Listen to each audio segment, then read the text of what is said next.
The whiteout was rocking. College football on a Saturday night. Happy Valley back. Unreal. Absolutely unreal. Let's talk about it. So Penn State takes down Auburn 28-20 at home. Whiteout. Everyone going crazy in a fantastic game between these two teams. A heavyweight battle between the Big Ten and the SEC, and Penn State comes out victorious. And I just want to say, before we start this recap, if you haven't been to a Penn State whiteout, I would highly recommend going. If you're a sports fan, it is one of, if not the best atmospheres in the world. And I say that as a Penn State alum, so you can say, hey, Andrew, you're biased, or, all that good stuff. And maybe I am biased, but that scene tonight and just experiencing that as a student for the past couple years, I know what it's like, and it gives me goosebumps. It gives me chills just to think about it. So now on to the summary of this game, and it just gave me absolute just nerves all throughout my body.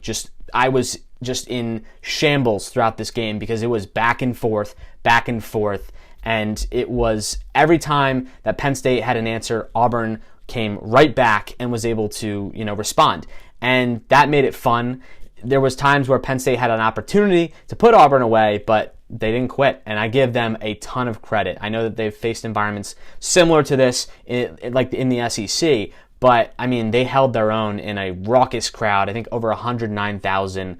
And just to be in that position, I give Bo Nix a lot of credit. He held his own as well, along with Tank Bigsby. He was fantastic. Auburn was able to control the run game, and that was a huge part of why they were in this game. And Auburn started out with the opening score of the game with the field goal after Penn State went for it on fourth down. That's a common theme with Penn State going on fourth down in this game, and Auburn was able to convert on the field goal. So just like that, you look up in the first quarter, a couple minutes into the game, and Auburn's up 3-0.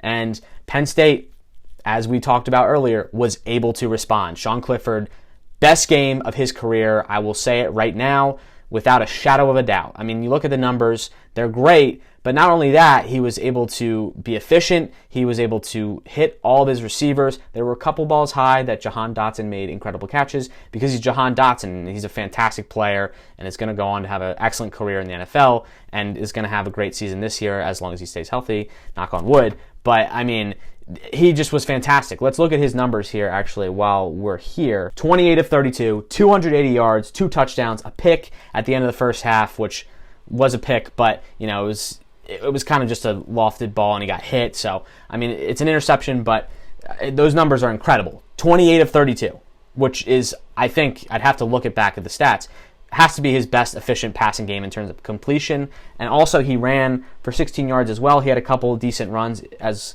added on in there. But, just the efficiency of Sean Clifford was the reason why Penn State's offense was able to move the ball. They kind of struggled in the beginning to get going. Again, fast starts are not something that James Franklin's teams are used to, usually more of a second half team. But that was just incredible by Sean Clifford. And he gets a lot of hate. He's gotten a lot of flack over the past couple years. And I just want to come on here and praise him because he deserves that after this game. He was the reason that Penn State, a big part of the reason why Penn State won this football game tonight. So huge credit to Sean Clifford. Played his best game of his career. So Penn State does take the lead 7-3, Clifford to Dotson. And you look at the different receivers along with the tight ends. Brenton Strange, he had a huge game, 4 catches, 71 yards. He also had a touchdown.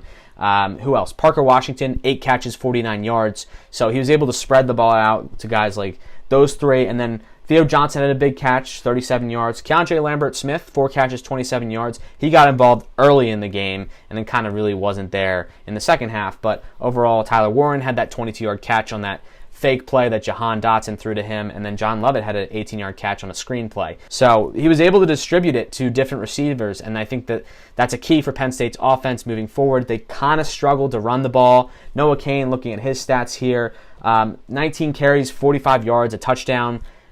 They really weren't able to control the line of scrimmage, especially in the middle. Their pass protection was really good. They were able to protect Sean Clifford throughout the night, but their run block was tough to kind of get going because Auburn's defensive line really dominated in the run scheme. And back to our common theme of responding and fighting back, Auburn takes the lead from Penn State in the second quarter. Tank Bigsby, again, he was great. He had 23 carries, 102 yards. He had 2 touchdowns.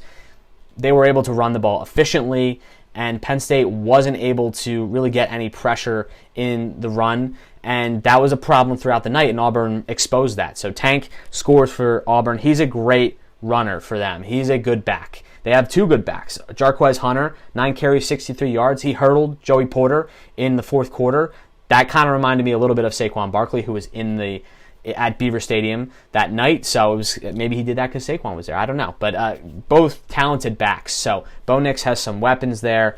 And, Auburn was able to respond. But then Penn State comes right back, and they score a touchdown. So it's Tyler Warren in that kind of set that they had, kind of a trick play set. He takes it, he leaps, he scores. Penn State up 14-10. Also want to note two key things. The first one is that Kevon Lee, on Penn State's first scoring drive when they went up 7-3, he fumbled the ball, but he recovered it.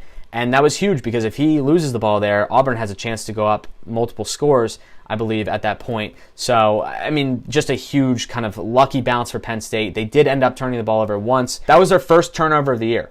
So they've done a great job of taking care of the ball, and it's the reason why I firmly believe that they're 3-0 is that they haven't been able to just cough the ball up. Last year they coughed it up like a hot potato, like, here, you get a turnover, you get a turnover, I'm Oprah now. And it's been the difference of this team. And then the other thing is the referee crew. They were an SEC crew, so I didn't think that there was bias there, but the way it looked with some of the calls, first off, the one where they messed up it should have been third down, but they said it was fourth down, and then Penn State punted. Penn State could have had an opportunity to convert a third down there, and they weren't able to because the refs said it was fourth. I don't know how else to describe it other than it was just kind of chaos. There was a couple other calls with spotting certain plays. Overall, I wouldn't say it was a great night for the refs. It actually kind of reminded me of Penn State, Ohio State 2014, the John O'Neill ref crew, where they made just so many bad calls and just messed so many things up. Another huge play in the first half that could have really swung this game. Brandon Smith had an opportunity for a pick six, had it in his hands, juggled it up and down, and could not come up with it. If he was able to cleanly catch that and run, I think he would have made it into the end zone for a pick six, and then it would have been 21-10 going into the half for Penn State. Would have been a huge play, but luckily it didn't matter. So then in the start of the second half, this was huge. I think this was one of the big turning points in this football game. Auburn gets the ball to start, and they fumble on an end-around trick play that they tried to get off to, just catch Penn State sleeping on the first play of the second half, and they fumble it. Penn State recovers in plus territory, inside, close to the 20, and they were able to convert and score. But Auburn does answer. They score. They get up, and they drive down the field on a methodical long drive. Whenever Auburn scored, it was a long 6 or 7 minute drive. Same thing with Penn State along the lines. There really wasn't any quick scores in this game. So then more of the same, close to the end of the third quarter to the fourth quarter, Auburn able to move the ball. They decide to kick a field goal in a spot where they had a 4th and short. I thought they should have went for it there, honestly. They were running the ball, like I said, very well, able to dominate the line of scrimmage. Because if they score on that drive and go up 24-21, then Penn State's on its heels, and we've seen Penn State on its heels before, and it's not necessarily pretty. So I think that was a big missed opportunity for Auburn there, but again, it turns into a 1-point game. You still get points. Their kicker was able to convert on every single kick, so he was great tonight for them. All that being said, Auburn cuts it to 1. It's a close game. Penn State drives right down the field with Sean Clifford leading the way, and a huge goal line stand by Auburn. Takes it to 3rd and goal. Penn State started it off with it 1st and goal on the 1 off the targeting call that moved it up. And, Noah Cain was able to punch it in eventually, but Auburn made Penn State earn every yard in that goal line set. And fortunately, it looked like on the play, Clifford and Cain, it was an option play, and Clifford at the last minute was able to give it to Cain, and Cain was able to take it. If Clifford kept that, I don't think that's a touchdown. Thankfully, Noah Cain was able to, control the ball, and he had a wide open lane into the end zone, and Penn State converts. That was big time. And James Franklin said it in his post-game interview with Holly Rowe. Guys were able to step up and make big plays. There's been countless times in years past where Penn State has had great teams, had great players. They haven't necessarily had players step up in big moments. There are certain things down the past.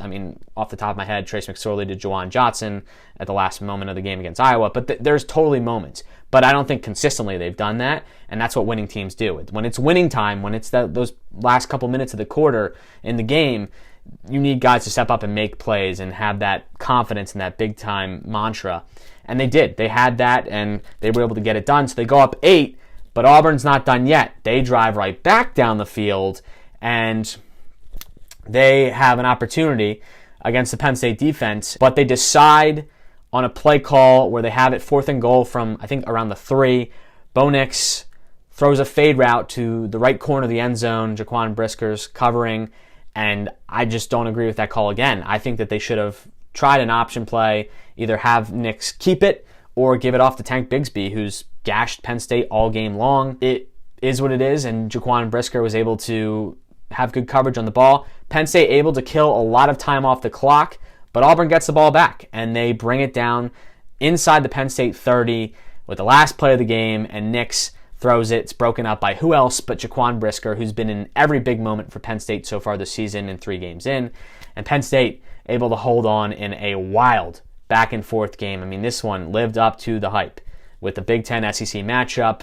Penn State had not beaten an SEC team since 2010 when they beat LSU a long time ago. That's 11 years. And so for them to get this win in a whiteout, it came down to the wire. And most of the time, actually, these games usually do. And that's why they're so fun, because you got the great environment, you got the crowd, you got a one-score game with a potential winner on your hands for one team. And that's college football in a nutshell. Just absolute craziness. You never know what can happen. And tonight was awesome. So for Penn State, they move on to 3-0 on the season, starting out strong after last year, 0-5. I made my video last year talking about how far they've fallen last year, and now look where they are. Fresh start, 3-0 with the crowd back, Happy Valley's buzzing, and they take on Villanova University next week in week 4. I actually will be there at the game, so I will be providing some content for you guys.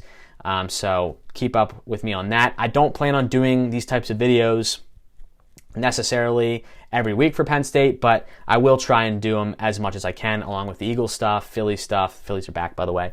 And, all that stuff in general, I'm going to try and do as much as I can to give you guys as much content as possible. So if you liked the video, if you enjoyed what I talked about, if you're happy about Penn State winning, give a like.